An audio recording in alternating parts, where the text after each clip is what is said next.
പെന്തക്കോസ്ത ദിനം സമാഗതമായപ്പോൾ അവരെല്ലാവരും ഒരുമിച്ച് കൂടിയിരിക്കുകയായിരുന്നു. കൊടുങ്കാറ്റടിക്കുന്നത് പോലെ ഒരു ശബ്ദം പെട്ടെന്ന് ആകാശം നിന്നുണ്ടായി. അതവർ സമ്മേളിച്ചിരുന്ന വീട് മുഴുവൻ നിറഞ്ഞു. അഗ്നിജ്വാല പോലെയുള്ള നാവുകൾ തങ്ങൾ ഓരോരുത്തരുടെയും മേൽ വന്നു നിൽക്കുന്നതായി അവർ കണ്ടു. അവരെല്ലാവരും പരിശുദ്ധാത്മാവിനാൽ നിറഞ്ഞു. ആത്മാവ് കൊടുത്ത ഭാഷണ വരമനുസരിച്ച് അവർ വിവിധ ഭാഷകളിൽ സംസാരിച്ചു തുടങ്ങി.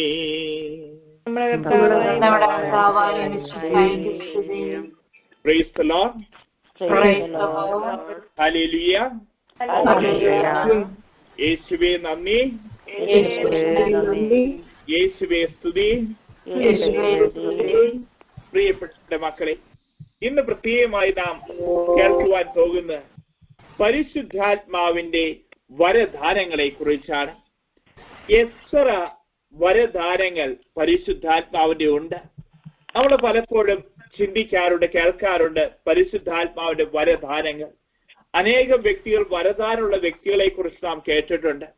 പലപ്പോഴും നമ്മുടെ ജീവിതത്തിൽ ഈ വരദാനങ്ങൾ ഉണ്ടായിട്ടുണ്ടോ എന്ന് നമുക്ക് സംശയം. പരിശുദ്ധാത്മാവിന്റെ വരദാനങ്ങൾ എത്രയാണെന്ന് സഭ നമുക്ക് പഠിപ്പിച്ചു തരികയാണ്. 9 വരദാനങ്ങളുണ്ട്. ഏതൊക്കെയാണ് പരിശുദ്ധാത്മാവിന്റെ വരങ്ങൾ? 1 ജ്ഞാനത്തിന്റെ വരം, 2 അറിവിന്റെ വരം, 3 വിശ്വാസത്തിന്റെ വരം, 4 രോഗശാന്തി വരം, 5 അത്ഭുതങ്ങൾ പ്രവർത്തിക്കുവാനുള്ള വരം, 6 പ്രവചിക്കുവാനുള്ള വരം, 7 ആത്മാക്കളെ വിവേചിക്കുവാനുള്ള വരം, 8 ഭാഷാവരം, 9 വ്യാഖ്യാനവരം. ഇതാണ് നമുക്ക് സഭ ഔദ്യോഗികമായി പഠിപ്പിച്ചു തരുന്ന പരിശുദ്ധാത്മാവിന്റെ വരങ്ങൾ. എങ്കിൽ അച്ഛൻ ഒരു ചോദ്യം ചോദിക്കട്ടെ, ഈ 9 വരങ്ങളിൽ എത്ര വരം നമുക്കുണ്ട്? കേൾക്കുന്നുണ്ട് അച്ഛൻ പറയുന്നത്? പ്രൈസ് ദി ലോർഡ് എന്ന് പറഞ്ഞേ. ഈ 9 വരങ്ങളെ കുറിച്ച് അച്ഛൻ പറഞ്ഞു. ജ്ഞാനം, അറിവ്, വിശ്വാസം, രോഗശാന്തി, അത്ഭുതങ്ങൾ പ്രവർത്തിക്കാനുള്ള വരം, പ്രവചനവരം, ആത്മാക്കളെ വിവേചിക്കുവാനുള്ള വരം, ഭാഷാവരം, വ്യാഖ്യാനവരം. ഈ വരങ്ങൾ ഏതൊക്കെ വരെ നമുക്കുള്ള ഒന്ന് പറഞ്ഞേ. ആർക്കും ഒരു വരവില്ല. വിശ്വാസവരമുണ്ട്, പ്രാർത്ഥനാവരമുണ്ട്, ഭാഷാവരമുണ്ട്. പ്രിയപ്പെട്ടവരെ, രോഗശാന്തി വരം ഉള്ളവരുണ്ട്. പ്രിയപ്പെട്ടവരെ, എല്ലാ വ്യക്തികളും വിവിധങ്ങളായ വരങ്ങൾ അവിടുന്ന് ഏത് സമയവും പ്രവർത്തിച്ചുകൊണ്ടിരിക്കുക. എന്തിനു വേണ്ടിയിട്ടാണ് ഈ വരങ്ങൾ നമുക്ക് തരുന്നത്? നമ്മുടെ ഓരോരുത്തരുടെയും സ്വഭാവത്തെയും വ്യക്തിത്വത്തെയും രൂപപ്പെടുത്തുന്ന ഈ വരങ്ങൾ ഉണ്ടെങ്കിൽ അത് സാധിക്കും. വരങ്ങൾ നമുക്ക് വേണ്ടിയിട്ടല്ല, നമുക്ക് വ്യക്തമായിട്ട് സഭ പഠിപ്പിച്ചു തരികയാണ്. എഫെസോസുകാർക്ക് എഴുതിയ ലേഖനം 4-ാം അധ്യായം 12-ാം തിരുവചനം പറഞ്ഞു തരികയാണ്. 11-12 തിരുവചനങ്ങൾ പറയുകയാണ്. വരങ്ങൾ ഒരു വ്യക്തിക്ക് അവിടെ നൽകുന്ന എന്തിനു വേണ്ടിയിട്ടാണ്? സഭയെ പടുത്തുയർത്തുന്നതിന് വേണ്ടി, സഭയെ ശക്തിപ്പെടുത്തുന്നതിന് വേണ്ടിയിട്ടാണ് വരങ്ങൾ അവിടെ നമുക്ക് തന്നിരിക്കുന്നത്. എഫെസോസുകാർക്ക് എഴുതിയ ലേഖനം 4-ാം അധ്യായം 11-12 തിരുവചനങ്ങളിൽ കാണാൻ സാധിക്കും. എന്തിനു വേണ്ടിയിട്ടാണ് വരങ്ങൾ? 1 വിശുദ്ധരെ പരിപൂർണരാക്കുന്നതിന് വേണ്ടിയിട്ടാണ്. വിശുദ്ധർ എന്ന് പറഞ്ഞു കഴിഞ്ഞാൽ ആരാ? നമുക്ക് കാണാൻ സാധിക്കും. ലേഖനങ്ങളിലൂടെ കടന്നു പോവുകയാണെങ്കിൽ എന്റെ വിശുദ്ധ ജനമേ എന്നാണ് പൗലോസ് ശ്ലീഹ ഓരോ കൊരിന്ത്യോസിലെ സഭ, ഗലാത്യയിലെ സഭ, റോമിലെ സഭ, വിവിധങ്ങളായ സഭാ സമൂഹങ്ങളെ അവിടുന്ന് വിളിച്ചിരുന്നത്. എന്തുകൊണ്ടാണ് ഈ വിശുദ്ധാത്മാക്കളെ എന്ന് വിളിച്ചത്? അവർ എല്ലാ ക്രിസ്ത്യാനികളെയും ആ സമയത്ത് വിളിച്ചിരുന്നത് വിശുദ്ധരെ എന്നാണ്. അതുകൊണ്ട് തന്നെ ഒന്നാമതായി വരങ്ങൾ എന്തിനു വേണ്ടിയിട്ടാണ്? വിശുദ്ധരെ പരിപൂർണരാക്കുന്നതിന് വേണ്ടിയിട്ടാണ്. ഒരു ക്രിസ്ത്യാനിയെ പരിപൂർണരാക്കുന്നതിന് വേണ്ടിയിട്ടാണ് വരങ്ങൾ നമുക്ക് തന്നിരിക്കുന്നത്. 2 നമ്മുടെ ശുശ്രൂഷ മേഖലകളിൽ നമ്മുടെ ശുശ്രൂഷ ഏറ്റവും ഭംഗിയായി ചെയ്യുന്നതിന് വേണ്ടിയിട്ടാണ്. ഏത് മേഖലയായിക്കൊള്ളട്ടെ, ആ മേഖലയിൽ നമ്മുടെ ശുശ്രൂഷ ഏറ്റവും ഭംഗിയായി ചെയ്യുന്നതിന് വേണ്ടിയിട്ടാണ് വരങ്ങൾ നമുക്ക് തന്നിരിക്കുന്നത്. 3-ാമതായി നമുക്ക് പറഞ്ഞു തരികയാണ്, ക്രിസ്തുവിന്റെ ശരീരത്തെ പടുത്തുയർത്തുന്നതിന് വേണ്ടി. അച്ഛൻ നേരത്തെ പറഞ്ഞ പോലെ സഭയെ പടുത്തുയർത്തുന്നതിന് വേണ്ടിയിട്ടാണ് നമുക്ക് വരങ്ങൾ തന്നിരിക്കുന്നത്. നാലാമതായി നമുക്ക് പറഞ്ഞു തരികയാണ് കൊരിന്തോസുകാർക്ക് എഴുതിയ ഒന്നാം ലേഖനം 12-ാം അധ്യായം 7-ാം തിരുവചനം പറയുകയാണ്, വരങ്ങൾ നമുക്ക് തന്നിരിക്കുന്ന പൊതു നന്മയ്ക്ക് വേണ്ടിയിട്ടാണ്. 4 കാര്യങ്ങളാണ് പറഞ്ഞിരിക്കുന്നത്. എന്തിനു വേണ്ടിയിട്ട വരങ്ങൾ? 1, വിശുദ്ധരെ പരിപൂർണരാക്കുന്നതിന് വേണ്ടി. 2, ശുശ്രൂഷയുടെ ജോലി ഏറ്റവും ഭംഗിയായി ചെയ്യുന്നതിന് വേണ്ടി. 3, ക്രിസ്തുവിന്റെ സഭയെ പടുത്തുയർത്തുന്നതിന് വേണ്ടി. 4, പൊതു നന്മയ്ക്ക് വേണ്ടിയിട്ടാണ് അവിടുന്ന് ഈ വരങ്ങൾ തന്നിരിക്കുന്നത്. പ്രിയപ്പെട്ടവരെ, ഇന്ന് ഈ വചനം കേട്ടുകൊണ്ടിരിക്കുമ്പോൾ ആരും സംശയിക്കേണ്ട എന്നിൽ ഈ വരങ്ങൾ ഉണ്ടോ എന്ന്. പ്രിയപ്പെട്ടവരെ, ഓരോ വ്യക്തിയിലും ഈ വരങ്ങളുണ്ട്, വ്യത്യസ്തമായ സ്വഭാവത്തിലുണ്ട്. നമ്മിലേക്കൊക്കെ ദൈവത്തിന്റെ പരിശുദ്ധാത്മാവ് കടന്നു വന്നിട്ടുണ്ട്. നമ്മിലേക്ക് എപ്പോഴാണ് പരിശുദ്ധാത്മാവ് കടന്നു വന്നത്? അച്ഛൻ ചോദിക്കുന്ന ചോദ്യത്തിന് മറുപടി പറഞ്ഞോളൂ. നമുക്ക് എപ്പോഴാണ് പരിശുദ്ധാത്മാവ് കടന്നു വന്നത് നമ്മിലേക്ക്? മാമോദീസായിലൂടെയാണ് ദൈവത്തിന്റെ പരിശുദ്ധാത്മാവ് കടന്നു വന്ന്. വീണ്ടും സ്ഥൈര്യലേപനത്തിൽ നമ്മൾ ധൈര്യപ്പെട്ടു ശക്തിപ്പെട്ടു എന്ന് പറയുന്നു. മാമോദീസായിലൂടെയും സ്ഥൈര്യലേപനത്തിലൂടെയുമാണ് ദൈവത്തിന്റെ പരിശുദ്ധാത്മാവ് നമ്മൾ കടന്നു വന്ന്. നമ്മൾ ഓരോ ധ്യാനത്തിന് പോയി എന്ന് വിചാരിക്കും. ധ്യാനത്തിന്റെ സമാപന ദിവസത്തെ നാം വിളിക്കും പരിശുദ്ധാത്മാവ് അഭിഷേക ദിനം എന്നൊക്കെ പറയും. എന്താ പരിശുദ്ധാത്മാവ് അഭിഷേക ദിനം? അന്ന് ഒരു പുതിയ പരിശുദ്ധാത്മാവിന് ലഭിക്കുകയല്ല ചെയ്യുന്നത്. നാം ഓരോരുത്തരും മാമോദീസായിലും സ്ഥൈര്യലേപനത്തിൽ നമുക്ക് ലഭിച്ച പരിശുദ്ധാത്മാവിനെ പ്രോത്സാഹിപ്പിക്കുകയാണ്. അച്ഛൻ നേരത്തെ വചനം പറഞ്ഞു, എന്റെ കൈവെപ്പ് വഴി നിങ്ങൾക്ക് ലഭിച്ച ദൈവീക വരം നിന്നെ പ്രോത്സാഹിക്കട്ടെ. വീരത്വത്തിന്റെ ആത്മാവിനെയല്ല, ശക്തിയുടെയും ആത്മനിയന്ത്രണത്തിന്റെയും സ്നേഹത്തിന്റെ ആത്മാവിനെയാണ് നിന്നിലേക്ക് അവിടെ നിവേശിപ്പിക്കുന്നത്. ഇന്ന് ഈ പെന്തക്കോസ്ത ദിനത്തിന്റെ ഈ ജാഗരണ പ്രാർത്ഥനയുടെ വേളയിൽ ഓരോ മക്കളും ഈ സമയം പ്രാർത്ഥിക്കണം. എനിക്ക് മാമോദീസായി ലഭിച്ചിട്ടുണ്ട്, സ്ഥൈര്യലേപനത്തിൽ ലഭിച്ചിട്ടുണ്ട്, അതൊന്ന് കെട്ടുപോയിരിക്കുന്ന അവസ്ഥയാ. ഇന്ന് അത് കെട്ടുപോയി ചാരം മൂടി കിടക്കുന്ന അവസ്ഥയാ. ഈ പരിശുദ്ധാത്മാവിനെ എനിക്കിന്ന് ജ്വലിപ്പിക്കണം. ഈ രാത്രിയിൽ ശക്തമായി പ്രാർത്ഥിക്കണം. ഈ പരിശുദ്ധാത്മാവിന്റെ അഭിഷേകം എന്നിൽ ജ്വലിക്കുന്നതിന് വേണ്ടിയിട്ട് പ്രിയപ്പെട്ടവരെ, അവിടുന്ന് നമുക്കറിയാം ചോദിക്കുന്നവർക്ക് എത്രയോ അധികമായി അവിടുന്ന് പരിശുദ്ധാത്മാവിനെ നൽകും. വീണ്ടും നമുക്ക് കാണാൻ സാധിക്കും, കർത്താവ് വചനത്തിലൂടെ നമ്മോട് സംസാരിക്കുകയാണ്. കൊരിന്തോസുകാർക്ക് എഴുതിയ 1-ാം ലേഖനം 12-ാം അധ്യായം 31-ാം തിരുവചനം പറയുന്നു, ശ്രദ്ധിച്ചു കേട്ടോളൂ, ഉത്കൃഷ്ടധാരങ്ങൾക്ക് വേണ്ടി തീക്ഷ്ണമായി പ്രാർത്ഥിക്കുവിൻ. എന്താ അച്ഛൻ വചനം പറഞ്ഞ്? കൊരിന്തോസുകാർക്ക് എഴുതിയ 1-ാം ലേഖനം 12-ാം അധ്യായം 31-ാം തിരുവചനം പറയുകയാണ്, ഉത്കൃഷ്ടധാരങ്ങൾക്ക് വേണ്ടി തീക്ഷ്ണമായി പ്രാർത്ഥിക്കുവിൻ. എല്ലാരും ചേർന്നൊന്ന് പറഞ്ഞേ, ഉത്കൃഷ്ടധാരങ്ങൾക്ക് വേണ്ടി തീക്ഷ്ണമായി പ്രാർത്ഥിക്കുവിൻ. കണ്ടോ പ്രിയപ്പെട്ടവരെ, പരിശുദ്ധാത്മാവിന് ലഭിക്കുന്നതിന് വേണ്ടി ഉന്നതമായ ദാനം, ഏറ്റവും നമ്മുടെ ഈ ലോകത്തിൽ ലഭിക്കുന്ന, ഈ ലോകത്തിൽ ലഭിക്കുന്ന ജോലിയോ സമ്പത്തൊന്നുമല്ല, അതിനേക്കാൾ വലുതാ ദൈവത്തിന്റെ പരിശുദ്ധാത്മാവ്. ഈ ദാനത്തിന് വേണ്ടി, ഉത്കൃഷ്ടമായ ദാനത്തിന് വേണ്ടി നിങ്ങൾ തീഷ്ണതയോടുകൂടെ പ്രാർത്ഥിക്കുക. എങ്ങനെ പരിശുദ്ധാത്മാവ്? ഇത് പൈസ കൊടുത്താൽ കിട്ടുന്ന കാര്യമൊന്നുമല്ല. ഗമാലിയലിന്റെ അടുത്ത് വരുമ്പോ പറയുന്നുണ്ട്, ഇത് ഉന്നതത്തിൽ നിന്നുള്ള ശക്തിയാ, ഇതിനെ തടുക്കുവാൻ ആർക്കും സാധിക്കുകയില്ല. ഇത് ഉന്നതത്തിൽ നിന്നുള്ള ശക്തിയാ, ഇതിനെ തടുക്കുവാൻ ആർക്കും സാധിക്കുകയില്ല. ഇനി ശ്രദ്ധിച്ചു കേട്ടോ, എന്തുകൊണ്ടാണ് ഒരു വ്യക്തിയിൽ ഒരു വ്യക്തിക്ക് വരങ്ങൾ കിട്ടാത്തത്? എനിക്ക് പല വ്യക്തികളോട് അച്ഛനെ ആദ്യം ചോദിച്ച് ഏതൊക്കെ വരങ്ങൾ നമുക്കുണ്ട്, ആരും ഒന്നും ആദ്യം മിണ്ടിയില്ല. കുറച്ചു കഴിഞ്ഞപ്പോ പല വരങ്ങളെ കുറിച്ചും പലരും വിളിച്ചു പറഞ്ഞു. എന്നാൽ പല വ്യക്തികളും ഇപ്പോഴും എനിക്ക് വരമൊന്നുമില്ല എന്നുള്ള രീതിയിൽ ഇരുന്ന് വചനം കേട്ടുകൊണ്ടിരിക്കുന്നു. എന്തുകൊണ്ടാണ് വരങ്ങൾ നമുക്ക് കിട്ടാത്തത്? 4 കാര്യങ്ങൾ ഉള്ളത് കൊണ്ടാണ് നമുക്ക് വരങ്ങൾ കിട്ടാത്തത്.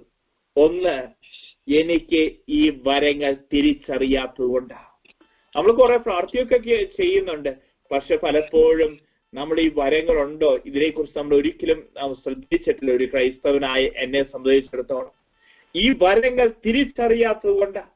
2, പലരെയും സംബന്ധിച്ചിടത്തോളം എനിക്ക് വരങ്ങളൊക്കെ ഉണ്ടോ? സംശയിക്കുന്ന വ്യക്തികൾക്കും ഒന്നും കിട്ടാൻ പോകുന്നില്ല. 3, കളിയാക്കി കഴിഞ്ഞാൽ നമുക്ക് ഈ വരങ്ങൾ നമ്മൾ നഷ്ടപ്പെട്ടു പോകും. ഒരു വ്യക്തി ഭാഷാവരത്തെ സ്തുതിക്കുമ്പോൾ മറ്റൊരാളിരുന്ന് അതിനെ കളിയാക്കി കഴിഞ്ഞാൽ നമുക്ക് ഈ വരം നമുക്ക് കിട്ടില്ല. 4-ാമത്തെ കാര്യം പറയുകയാണ്, വരങ്ങൾ ജ്വലിക്കാത്തതുകൊണ്ടാണ്. മാമോദിസായ മാമോദിസ സ്വീകരിച്ചു, സ്ഥൈലേപനം സ്വീകരിച്ചു.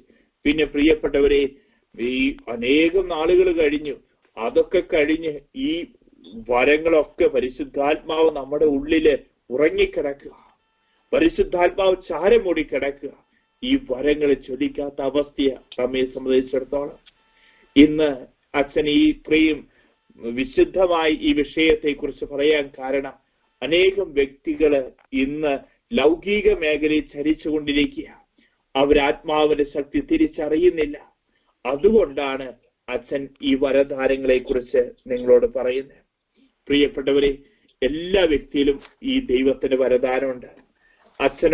അച്ഛനാവണോ സിസ്റ്ററാവണോ അല്ല, മാമോദീസയും സ്ഥൈലേപനവും സ്വീകരിച്ച എല്ലാ വ്യക്തിയിലുണ്ട്.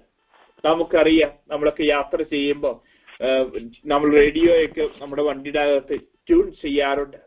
ഇതേപോലെ ട്യൂൺ ചെയ്തുവെങ്കിൽ മാത്രമേ ദൈവത്തിന്റെ ഈ ആത്മാവിന്റെ വരം നമ്മൾ ജ്വലിക്കുകയുള്ളൂ. അത് കൃത്യമായി ട്യൂൺ ചെയ്തുവെങ്കിൽ മാത്രമേ നമുക്ക് അത് തിരിച്ചറിയാൻ സാധിക്കുകയുള്ളൂ.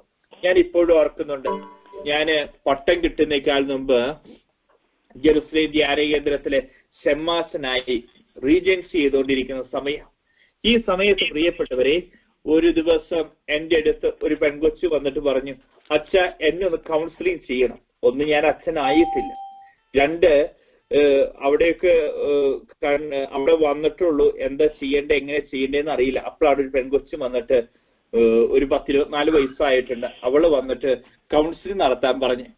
ഞാൻ കണ്ണടച്ച് പ്രാർത്ഥിക്കാൻ തുടങ്ങി, സ്തുതിച്ച് പ്രാർത്ഥിക്കാൻ തുടങ്ങി. ഞാൻ കണ്ണടച്ച് പ്രാർത്ഥിക്കുമ്പോ എന്റെ മുമ്പിൽ ഇരുട്ട് മാത്രമേ ഉള്ളൂ, ഒന്നും കാണാനില്ല. ഞാൻ ഇനി എന്താ ഈ പെൺകൊച്ചിനോട് പറയുക? പ്രിയപ്പെട്ടവരെ, കുറെ നേരം ഞാനിരുന്ന് സ്തുതിച്ച് പ്രാർത്ഥിക്കാൻ തുടങ്ങി. അതിനുശേഷം പ്രിയപ്പെട്ടവരെ, ഞാന് അന്ന് ആദ്യത്തെ പ്രാവശ്യം ഞാന് വളരെ വിഷമിച്ച ആ പെൺകൊച്ചിനോട് പറഞ്ഞു, ഞാൻ നിങ്ങൾക്ക് വേണ്ടി പ്രാർത്ഥിച്ച് എന്നെ കൊണ്ട് സാധിക്കില്ല, നല്ല ശക്തിയുള്ള അച്ഛന്മാർ, അഭിഷേകമുള്ള അച്ഛന്മാർ അവിടെ ഉണ്ട്, അവരുടെ അടുത്ത് പോയി പ്രാർത്ഥിച്ചോളാൻ പറഞ്ഞു. പ്രിയപ്പെട്ടവരെ, അന്ന് മുതൽ ഞാൻ പ്രാർത്ഥിക്കാൻ തുടങ്ങി. ഓ പരിശുദ്ധാത്മാവ്, ബാക്കിയുള്ളവർക്കൊക്കെ കിട്ടുന്നുണ്ട്, എനിക്ക് മാത്രം ഒരു വരോ എനിക്ക് കാണാൻ സാധിക്കുന്നില്ല. എനിക്ക് ഞാൻ പ്രാർത്ഥിക്കുമ്പോൾ എന്റെ മുമ്പിൽ ഒരു വിഷനോ ഒരു ദർശനോ ഒന്നും, ഒരു പ്രചോദനോ ഒന്നും കാണുന്നില്ല. പ്രിയപ്പെട്ടവരെ, വീണ്ടും ഇതുപോലെ ഞാൻ ഒരു ധ്യാനിപ്പിക്കാൻ അച്ഛൻ്റെ കൂടെ പോയേക്കുക. അന്ന് അച്ഛൻ്റെ കൂടെ പോയപ്പോ അച്ഛൻ ആൾക്കാരെ ധ്യാനിപ്പിച്ചുകൊണ്ടിരിക്കുക.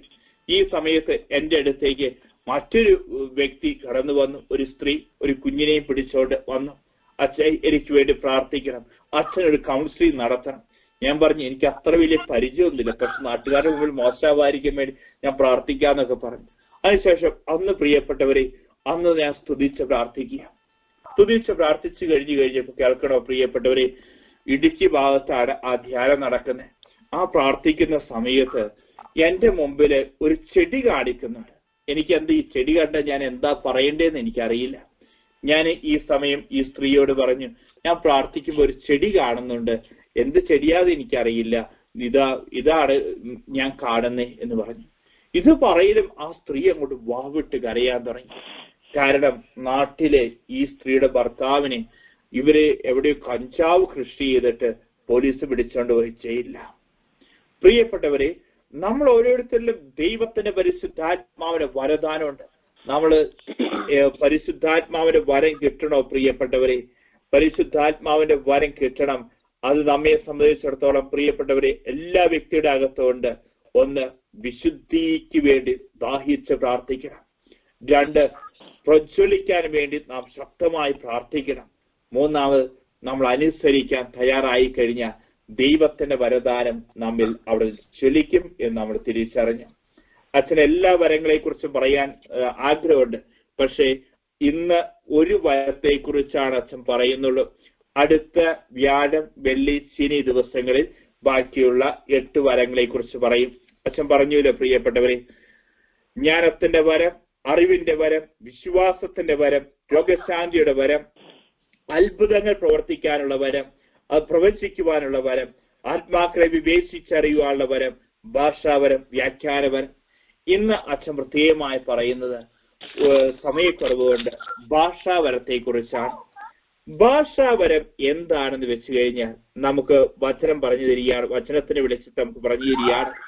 ഇത് വരങ്ങളുടെ കവാടമാണ്, വരങ്ങളുടെ ഡോറാണ് ഏത് ഭാഷാവരം എന്ന് പറയുന്നത്. ഇത് കിട്ടിക്കഴിഞ്ഞാൽ മറ്റു വരങ്ങളിലേക്ക് നമുക്ക് പോകാൻ വളരെയേറെ എളുപ്പമുണ്ട്. നമുക്ക് കാണാൻ സാധിക്കും ഈ റോമാക്കാർക്ക് എഴുതിയ ലേഖനം 8-ാം അധ്യായം 26-ഉം 27-ഉം തിരുവചനങ്ങളൊക്കെ ആത്മാവ് എങ്ങനെയാ പ്രാർത്ഥിക്കേണ്ടതെന്ന് എനിക്ക് അറിഞ്ഞുകൂടാ. ആത്മാവ് അവാച്യമായ നെടുവീർപ്പുകളോടെ എനിക്ക് വേണ്ടി മാധ്യസ്ഥം വഹിക്കുന്നു എന്ന് പറയുന്നു. എന്താണ് ഈ ആത്മാവ് അവാച്യമായ നെടുവീർപ്പുകളോടെ മാധ്യസ്ഥം വഹിക്കുന്നു എന്ന് പറഞ്ഞു കഴിഞ്ഞാൽ, കൊരിന്തോസുകാർക്ക് എഴുതിയ 1-ാം ലേഖനം 12-ാം അധ്യായം 10-ാം തിരുവചനം പറയുന്നുണ്ട്, ഭാഷാപരത്തിൽ ഒരു വ്യക്തി സംസാരിക്കുന്നുവെങ്കിൽ ആ വ്യക്തി സംസാരിക്കുന്ന ആരോടാ? ദൈവത്തോടാണ് ആ വ്യക്തി സംസാരിക്കുന്നത്, മനുഷ്യരോടല്ല. അതുപോലെ തന്നെ പ്രിയപ്പെട്ടവരെ, നമ്മള് ഒരു അമ്മയെ സംബന്ധിച്ചിടത്തോളം, ഈ അമ്മയെ കുഞ്ഞ് കരയുന്ന കേട്ട് കഴിഞ്ഞാൽ ഈ അമ്മയ്ക്കറിയാം എന്തിനു വേണ്ടിയിട്ടാ കുഞ്ഞ് കരയുന്നത്. ആ കുഞ്ഞിന്റെ കരച്ചിലിന് ഓരോ ടോണിന് വ്യത്യാസമുണ്ട്. ആ കുഞ്ഞ് പാലിന് വേണ്ടി കരയുന്നതാണോ, അല്ലെങ്കിൽ എന്തെങ്കിലും കടിച്ചിട്ട് കരയുന്നതാണോ, അല്ലെങ്കിൽ വാശി പിടിച്ച് കരയുന്നതാണോ, ഈ അമ്മയ്ക്ക് ഈ ട്യൂൺ കേട്ട് കഴിഞ്ഞാൽ അറിയാം. ഇതുപോലെ തന്നെ പ്രിയപ്പെട്ടവരെ, ഒരു വ്യക്തി ഭാഷാവരത്തെ സ്തുതിച്ച് പ്രാർത്ഥിക്കുമ്പോൾ ആ വ്യക്തി പ്രാർത്ഥിക്കുന്ന ദൈവത്തോടാ, മനുഷ്യരോടല്ല. എല്ലാ വരങ്ങളുടെയും കവാടമാണ് ഭാഷാവരമെന്ന് നാം തിരിച്ചറിഞ്ഞു. നമുക്കറിയാം ഭാഷാവരത്തിന് 2-3 രൂപങ്ങളുണ്ട്. ഒന്ന്, ഭാഷാവരം എന്ന് പറഞ്ഞു കഴിഞ്ഞാൽ സ്തുതിച്ച് പ്രാർത്ഥിക്കുന്ന അവസ്ഥ. നമ്മൾ സ്തുതിച്ച് പ്രാർത്ഥിക്കുമ്പോൾ നമ്മൾ എല്ലാ ദിവസവും ഭാഷാവരത്തെ സ്തുതിച്ച് പ്രാർത്ഥിക്കാറുണ്ട്. നമ്മുടെ പ്രാർത്ഥനാ സമാപനത്തിൽ ഹല്ലേലൂയ ഹല്ലേലൂയ ഹല്ലേലൂയ, യേശുവേ നന്ദി, യേശുവേ സ്തുതി എന്ന്. ഇത് ഒരു സ്റ്റെപ്പ്, ഭാഷാവരത്തിന്റെ ഒരു മാനിഫെസ്റ്റേഷൻ ആണ്. രണ്ടാമത്തെ മാനിഫെസ്റ്റേഷൻ എന്ന് പറഞ്ഞു കഴിഞ്ഞാൽ, എനിക്ക് അറിയാത്ത ഭാഷയിൽ ഞാൻ സംസാരിക്കുക. നമ്മളിങ്ങനെ സ്തുതിച്ച് പ്രാർത്ഥിക്കുമ്പോൾ ചില വ്യക്തികളൊക്കെ സ്തുതിച്ച് പ്രാർത്ഥിക്കുന്ന നമ്മൾ ശ്രദ്ധിച്ചിട്ടുണ്ട്. ഹാലാമാല ഹാലാമാല ഹാലാലാല ഹാലാമാല ലാറ ലാറ ലാറ എന്നൊക്കെ പറഞ്ഞ് പല വ്യക്തികളും നമുക്ക് അറിയാത്ത ഭാഷയിൽ സ്തുതിച്ച് പ്രാർത്ഥിക്കുന്നത് കണ്ടിട്ടുണ്ട്. അത് എനിക്കറിയാത്ത ഭാഷയിൽ ഞാൻ സംസാരിക്കുന്നു എന്ന് പ്രിയപ്പെട്ടവരെ. അതുപോലെ തന്നെ മൂന്നാമത്തെയാണ് മറുഭാഷയിൽ സംസാരിക്കുക. എനിക്ക് അറിയാവുന്ന ഭാഷയിൽ ഞാൻ സംസാരിക്കുന്നു, പക്ഷേ ഞാൻ ഭാഷാവരത്തിൽ ഞാൻ സംസാരിക്കുന്നു എന്ന ബാക്കിയുള്ളവർക്ക് അവരുടെ മാതൃഭാഷയെ മനസ്സിലാക്കാൻ സാധിക്കുന്നു. ഈ പെന്തക്കോസ്ത് ദിനത്തിൽ നമ്മൾ കാണുന്ന അവിടെ വിവിധങ്ങളായ ഭാഷകൾ സംസാരിക്കുന്ന വ്യക്തികൾ ഉണ്ടായിരുന്നു. പത്രോസും അന്ത്രിയോസും ഒക്കെ വന്ന് അവിടെ മാതൃഭാഷയെ സംസാരിച്ചു, പക്ഷെ കേൾക്കുന്നവർക്ക് അത് കൃത്യമായി അത് മനസ്സിലാക്കാൻ സാധിച്ചു എന്നുള്ളതാണ്. പ്രിയപ്പെട്ടവരെ, ഭാഷാവരത്തിൽ ചില വ്യക്തികളെ സംബന്ധിച്ചിടത്തോളം ഭാഷാവരത്തിൽ സന്ദേശം ലഭിക്കാറുണ്ട്. ഭാഷാവരത്തിൽ പാടുവാണ് ക്രമയുള്ള അച്ഛന്മാരെ ഞാൻ കണ്ടിട്ടുണ്ട്, വ്യക്തികളെ ഞാൻ കണ്ടിട്ടുണ്ട്, പല ആത്മാരെ ഞാൻ കണ്ടിട്ടുണ്ട് പ്രിയപ്പെട്ടവരെ. അതുകൊണ്ട് തന്നെ പ്രിയപ്പെട്ടവരെ, നമ്മെ സംബന്ധിച്ചിടത്തോളം എല്ലാ വരങ്ങളുടെയും കവാടമാണ് ഭാഷാവരം. നമുക്ക് ജോലി ചെയ്യുന്ന സമയത്ത് പോലും ഭാഷാവരത്തെ സ്തുതിച്ച് പ്രാർത്ഥിക്കാം. പ്രിയപ്പെട്ടവരെ, ഞാൻ എന്ത് ജോലി ചെയ്തുകൊണ്ടിരിക്കുന്നു, അത് എന്റെ മനസ്സിനെ എന്ത് ജോലി ചെയ്തുകൊണ്ടിരിക്കുന്നു ആ സമയത്ത് നമ്മുടെ ഹൃദയത്തിൽ ഇങ്ങനെ സ്തുതിച്ച് പ്രാർത്ഥിച്ചു കൊണ്ടിരിക്കുക, ഭാഷാവരം നടക്കും. 2, പ്രിയപ്പെട്ടവരെ, പരിശുദ്ധാത്മാവിന്റെ വരം എന്ന് പറഞ്ഞ അത് വിവേകത്തിന്റെയും വിവേചനത്തിന്റെയും വരം.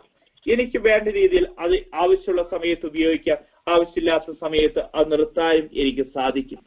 അതുപോലെ തന്നെ പ്രിയപ്പെട്ടവരെ, തിന്മയ്ക്കെതിരായിട്ടുള്ള ഒരു വലിയ ശക്തിയെ ഭാഷാവരത്തെ സ്തുതിച്ച് പ്രാർത്ഥിക്കുക. വലിയ ടെംപ്റ്റേഷൻ വരുന്ന ഒരു വ്യക്തിയെ സ്തുതിച്ച് പ്രാർത്ഥിക്കുക.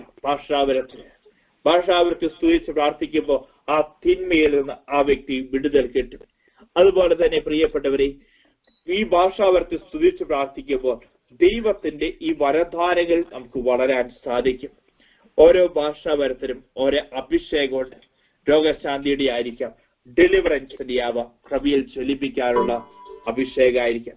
ഞാൻ പല ധ്യാനങ്ങളും നടത്തുമ്പോൾ അതിന്റെ അവസാന ദിവസം ആൾക്കാരോട് പറയും, ഞാനൊരു 10-15 മിനിറ്റ് സമയം പരിശുദ്ധാത്മാവ് അഭിഷേക പ്രാർത്ഥനയ്ക്ക് മുമ്പായി പറയും, നിങ്ങൾ സ്തുതിച്ച് പ്രാർത്ഥിക്കുക, സ്വതന്ത്രമായി സ്തുതിച്ച് പ്രാർത്ഥിക്കുക, ആത്മാവിൽ ലഭിക്കാൻ വേണ്ടി ദാഹിച്ച് പ്രാർത്ഥിക്കുക. ഞാൻ കണ്ടിട്ടുണ്ട് അനേകം വ്യക്തികളില് ഈ സ്തുതിച്ച് പ്രാർത്ഥിക്കുന്ന സമയത്ത് യേശുവെ നന്ദി, യേശുവെ സ്തുതി എന്നൊക്കെ പറഞ്ഞ് പ്രാർത്ഥിച്ച് അടുത്ത സ്റ്റെപ്പിലേക്ക് അവരെ ഉയർത്തി ഞാൻ കണ്ടിട്ടുണ്ട്. അവർക്കറിയാത്ത ഭാഷയിൽ അവര് സംസാരിക്കുകയും അറിയാത്ത ഭാഷയിൽ സ്തുതിക്കുകയും ചെയ്യുന്നു. ചില വ്യക്തി മറുഭാഷ ഞാൻ സംസാരിക്കുക ഞാൻ കണ്ടിട്ടുണ്ട്. പ്രിയപ്പെട്ടവരെ, ഇന്ന് പരിശുദ്ധാത്മാവിന്റെ 9 വരങ്ങളുണ്ടെങ്കിൽ ഒരു വരത്തെ കുറിച്ച് നമ്മൾ കണ്ടത് ഭാഷാവരം എന്നുള്ളത്. അടുത്ത വ്യാഴം, വെള്ളി, ശനി ദിവസങ്ങളിൽ ബാക്കിയുള്ള വരങ്ങളെ കുറിച്ചും അച്ഛൻ പറയുന്നതായിരിക്കും. ഇന്ന് പ്രിയപ്പെട്ടവരെ, നമുക്ക് ഭാഷാവരം അത് വരങ്ങളുടെ കവാടമാണ് എന്ന് നാം തിരിച്ചറിയുക. ഇത് നമുക്ക് കാണാൻ സാധിക്കും. അപ്പോസ്തല പ്രവർത്തനം നമുക്ക് കാണാൻ സാധിക്കും. റോമാക്കാർക്ക് എഴുതിയ ലേഖനത്തിൽ കാണാൻ സാധിക്കും. ഇന്ന് സഭയിലും പ്രിയപ്പെട്ടവരെ ഈ ഭാഷാവരത്തിൽ സ്തുതിച്ച് പ്രാർത്ഥിക്കുന്ന നമുക്ക് കാണാൻ സാധിക്കും. ആരും ഈ വരധാരങ്ങളെ അവിടുന്ന് കളിയാക്കരുത്. നമുക്കുള്ള വരം പോലും നഷ്ടപ്പെട്ടു പോകും. അതുപോലെ തന്നെ പ്രിയപ്പെട്ടവരെ, ഓരോ വ്യക്തിയും വരങ്ങളെ ചൊല്ലിക്കാൻ വേണ്ടി നമ്മൾ പ്രാർത്ഥിക്കണം. പ്രിയപ്പെട്ടവരെ, ഈ സമയം നമുക്ക് ശക്തമായി സ്തുതിച്ച് പ്രാർത്ഥിക്കണം. ഈ സമയം സ്തുതിച്ച് പ്രാർത്ഥിക്കുമ്പോൾ പ്രിയപ്പെട്ടവരെ, ഭാഷാവരത്തിൽ സ്തുതിച്ച് പ്രാർത്ഥിക്കുമ്പോൾ പല ഭാഷകളെ സംസാരിക്കാനുള്ള കൃപ തരും. നമ്മൾ വിട്ടുകൊടുക്കണം. നമ്മുടെ കുടുംബ ആത്മാവിന്റെ അഭിഷേകത്തിൽ നിറയും നമുക്ക് കാണാൻ സാധിക്കും. അതോടൊപ്പം തന്നെ രോഗശാന്തികൾ ഉണ്ടാവും, ഡെലിവറൻസ് സംഭവിക്കും പ്രിയപ്പെട്ടവരെ. അതുപോലെ കൃപയിൽ ചൊല്ലിക്കുന്ന അനുഭവം നമുക്കുണ്ടാവും. നമ്മൾ ഈ സമയം 2 കരകൾ തുറന്നു പിടിച്ച് ശക്തമായിട്ട് സ്തുതിച്ച് പ്രാർത്ഥിക്കാൻ പോവുക, ഭാഷാവരത്തിൽ സ്തുതിച്ച് പ്രാർത്ഥിക്കാൻ പോവുക.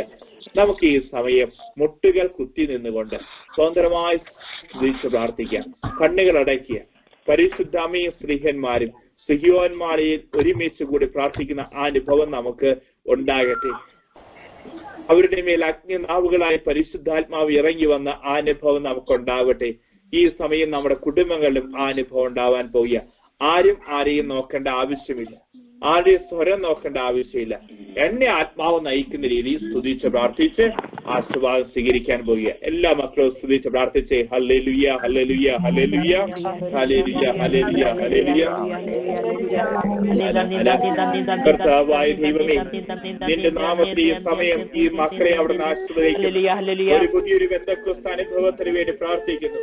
യേശുവിനെ മേൽ വന്നിറങ്ങിയ പരിശുദ്ധാത്മാവേ, പരിശുദ്ധാത്മയിൽ നിറഞ്ഞ പരിശുദ്ധാത്മാവേ, സ്ലീഹന്മാരിൽ വന്നിറങ്ങിയ പരിശുദ്ധാത്മാവേ, എല്ലാം നവീകരിക്കുന്ന പരിശുദ്ധാത്മാവേ, ദൈവസ്നേഹം കൊണ്ട് നിറയ്ക്കുന്ന പരിശുദ്ധാത്മാവേ, ഉൾക്കണ്ണുകൾ തുറന്നു തരുന്ന പരിശുദ്ധാത്മാവേ, ആന്തരിക സൗഖ്യം തരുന്ന പരിശുദ്ധാത്മാവേ, അങ്ങേ ദാസരുടെ മേൽ അവിടുന്ന് ഈ സമയം അവിടുന്ന് പറന്നിറങ്ങണമേ. രോഗിയിൽ അവിടുന്ന് സൗഖ്യം പ്രാപിക്കട്ടെ. കടബാധികാർ നീങ്ങിപ്പോകട്ടെ. ഹൃദയ സമാധാനം, മനസമാധാനം കൊണ്ട് ഓരോ വ്യക്തികളും കുടുംബങ്ങളും നിറയട്ടെ. ആത്മാവിന്റെ ശക്തിയാൽ, പരിശുദ്ധാത്മാവിന്റെ ശക്തിയാൽ ഓരോ വ്യക്തികളെയും അവിടുന്ന് ആശ്രയിച്ച് അനുഗ്രഹിക്കുന്നു. നമ്മുടെ കർത്താവിന്റെ ശിഹായുടെ കൃപയും പിതാവായ ദൈവത്തിന്റെ സ്നേഹവും പരിശുദ്ധാത്മാവിന്റെ സഹവാസവും നാം എല്ലാവരുടെ കൂടി ഉണ്ടായിരിക്കട്ടെ, ഇപ്പോഴും എപ്പോഴും എന്നേക്കും.